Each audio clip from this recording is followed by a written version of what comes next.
The tornado that ripped through Dundee earlier this month not only tore apart homes, but took away once-in-a-lifetime memories. So tough. Well, now some of them are slowly finding their way back to where they belong. And Action News reporter Michael Rosenfield takes a look at those swept away by the storm.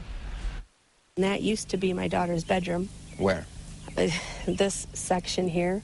So even though you can't tell right now, there was a second floor on top of what we're looking at right now. Yes. When the tornado tore through Dundee, Tina Carl, her husband, and their 2 kids were asleep. He heard the noise, and he woke me up, and we ran down the hall. We had basically enough time to get them off the couch, and they started going down the basement when the top come off. Because her husband knew a storm was approaching, he had his daughter sleep on the first floor and not in her second-floor bedroom, a move that likely saved her life. The second floor just vanished.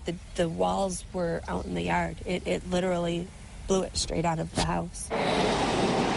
Down the road, about a half-mile east on M50, Janet Salenbean had her own problems. Part of her roof had been ripped off and her garage was gone. But amongst the debris, mysterious photos that showed up out of nowhere. We found a picture in this, it was a pine tree, and didn't know who it belonged to, but held on to it. It looked like a prom photo, a moment in time someone would want back. The colors were blue and white, so I thought, well, this might be somebody local because Dundee's colors are blue and white. As part of a story we broadcast from Dundee, Janet Salenbean showed us the photo, asking if anyone knew who the couple could be.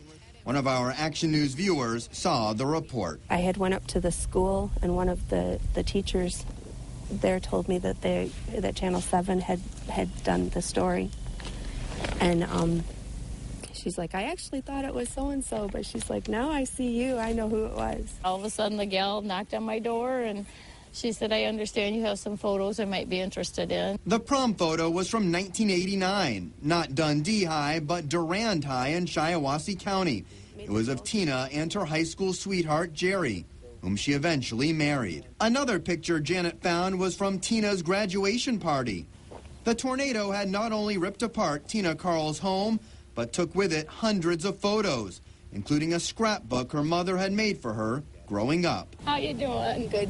And on the day we went back to Dundee, Janet had found yet another photo and wondered if it, too, belonged to Tina. Yeah, my husband's so thankful that you brought it. I'm sure. Closed well, eyes and I everything. found another one. Is this yours? Yes. It is? This is my son, and that's from friends of ours. We went to the Toledo Zoo. These aren't the only photos making their way back to the Carls. This photo of Tina when she was just 7 years old ended up in her girlfriend's backyard. She's approximately 7 miles away. The photo had ended up clear across Dundee. She sent me a text message saying that she had something of mine and I would be surprised. But it's the prom photo that Tina can't stop looking at. We're laughing and everybody's, our eyes are closed, and it was one of those just spontaneous, terrible photos.